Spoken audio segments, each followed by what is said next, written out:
Rob, what is the biggest focus, I guess, for you during the off week? Probably the biggest thing for us was to try to get the mistakes that were made on Saturday corrected moving forward. So that way we continue to keep building what we're trying to get done offensively. Probably the biggest thing. Second thing is continue to get our guys getting healthy. Continue to work on our timing, all those things we continue to keep doing and building the offense. Who were you most disappointed, I guess, from the Nebraska game? The third downs, 1 for 11. I mean, that's inexcusable. It's bad. It's on me, and we got to be better. I got to be better, and I got to put our kids in a better situation, and we'll do that moving forward. Passing game kind of struggling in that game. Just where do you feel like a lot of those troubles lie against Nebraska? I mean, there was several things that happened, obviously. Sometimes where Brandon could have done it better, sometimes where our routes could have done better, sometimes once again, man, it's a combination of things. A lot of times, very hardly ever see just one guy. If it's one guy, you make the change and you make the move and you try to get it rectified. So those are multiple things, and we try to get it cleaned up this past week. You're 4 games in with Brandon starter. How's he doing to this point? Brandon. How's Brandon doing? Yeah. After 4 games, where do you think he's at? Well, I think he's doing pretty good. Those are things that we need to get cleaned up, absolutely. But I mean, there's some things where he's been really good, and there's some things I'm sure he'd like to have back. If they look back to what we talked about last week, a week and a half ago, he's 7 games in, 8 games into his career. So there's some gelling, there's some things that need to take place, and I think we're in the middle of that. At the same time, he's shown some signs where I think he can be a really good quarterback when it's all said and done. And he's on pace. We just got to get some things cleaned up, not just with him, but with the wideouts and the protections and everything that goes hand in hand with all that. Rod, last week Dre Brown was announced as a semifinalist for the Campbell Award. Just talk a couple minutes about Dre's contribution to the program and what he's like as a person in general. Dre Brown is one of my favorite guys on this football team just because he's had to persevere as much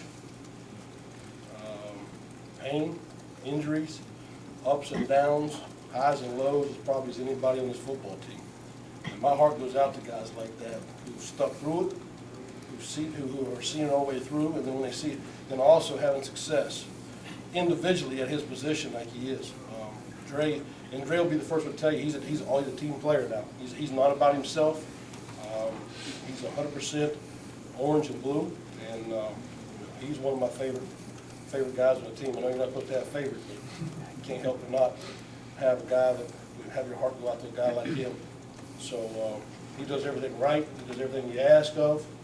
So every accolade he can get, he's well deserving. Is Dre's rise and his story something you can kind of encourage FC with? Because you go, hey, look, he did the same thing you're kind of going through now, and you can see at the end of the day it worked out for him, and maybe it will work out for you too. I hope so. I mean, Mike's got a mindset that's a lot like Dre's, where he's unflappable. I mean, he's getting hit each and every year, it seems like, with something that tries to set him back. And it's not of his doing. It's something that's out of his control, out of his hand. Yet the dude's got a fighter's mentality, and just saw him this weekend when he got back. Saw him just yesterday. He's on his crutches. He said, "Coach, don't worry, I'll be here next year ready to roll." So, and I believe him, because that's the mindset he has. Last couple games, teams have been bringing a lot more extra pressure against Brandon, comfortable in the pocket. Just how do you feel like he's fared against that? Well, I mean, I would like to think that's what teams want to do is they try to pressure your quarterback. Once again, there's some things that we got to get cleaned up, that he's got to do better, see better. There's some protection issues that we got to get cleaned up as well that can help his situation. So, as a whole unit, we need to be better. Correct. Rob, the defense was out there for a lot of plays against Nebraska. When the defense is in that situation, it might be wearing down. Does that impact what you're considering at all from an offensive standpoint? Going into that game, myself and Lovey talked. Nebraska was huge up front. And we thought that the best way to attack them defensively, based off the film that we saw throughout the course of the season, was we had to try to create a tempo, maybe speed it up a little bit, which we knew could potentially put our defense on the field possibly a little bit more. But You know, he thought if we could score enough points and generate enough points that, you know, we could hopefully hold them in the fourth quarter. So, you know, it was a risk that we took, obviously. Would you do it again? I don't know. I mean, it's one of them deals where I think if we convert on for third down, if we convert on third down 40% of the time, that's a different game. It's a different game. But we didn't, so it is what it is. And it's our job to get it correct. Ron, how much are you involved in the clock management in the first half? Like, what were you guys trying to do late in the first half when you let the clock run 28 seconds and, you know, probably 20 yards away from the Golden State? Yeah, I mean, well, you know, obviously, the last thing I think you want to do is, you know, they had timeouts, we did too. We had a 7-point lead. I think one thing you're thinking of is, yeah, could you go down and score? Yeah, but you also risk the chance of putting the ball back in Adrian Martinez's hands and giving them momentum before they go in the end zone. So there's a lot of talk going into it. When we didn't get much on the screen pass, you know, we kind of said, listen, let's be safe here, let's be careful, and put it that way. Listen, how many we lose by? 4? If they go down, if we kick a field goal, we still lost by 1. So to me, it doesn't matter. I mean, it is what it is. We move on past that. I mean, ifs and buts, you know, whatever. So, but at the same time, I think if we'd have got a little bit more yardage off our screen pass when we was trying to attack there at one point, I think it'd be a little bit different mindset. Coach, last road trip went well against Wolfgang Win. How much does that help going forward for this game? Say it one more time, sorry, Bob. Last road trip went well. You guys won, got the win. Yeah. How much does it help, confidence-wise, for the guys as you go forward at Minnesota?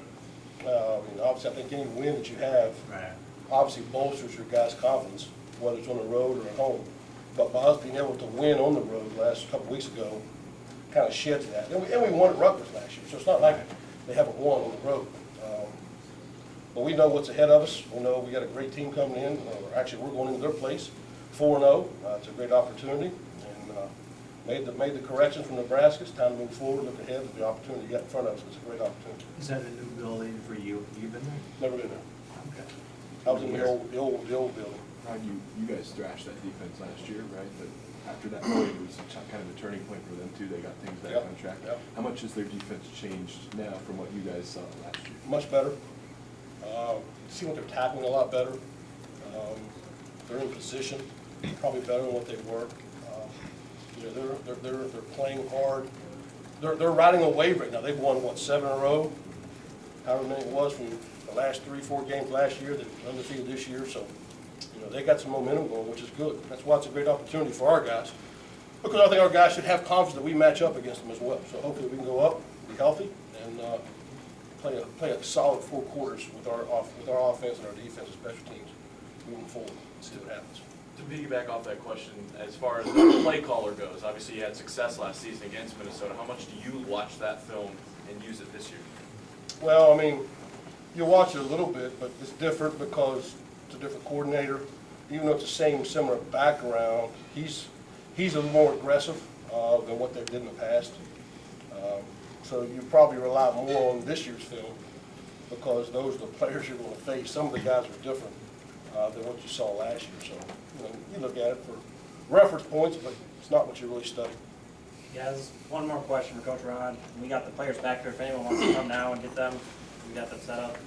There's a final question for Coach Ron. To have a quarterback like Brandon that can swing a little bit, how does that maybe change what you do as a play caller, just to have maybe more in the bag, you know, to this year compared to last? Well, the one thing we're trying to do, obviously, you know, I was happy with the way our run game got off 2 weeks ago.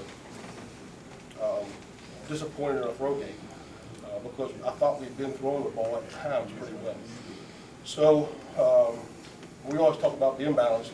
Being balanced means being able to learn to throw it effectively whenever you want. And you know, I don't want to be one-dimensional. I want to be able to utilize your quarterback's strengths, and Brandon can throw it. So we got to be better. So it does help in terms of pushing the ball down the field at times. It's our job to continue to kind of create matchups in what we're doing. I think we got to be smart and also keep feeding Reggie, keep feeding the run game, and kind of build off of that. But, you know, Brandon is a different dynamic quarterback than what AJ was. And you just kind of keep playing to your strengths. All right, guys, we got to get going.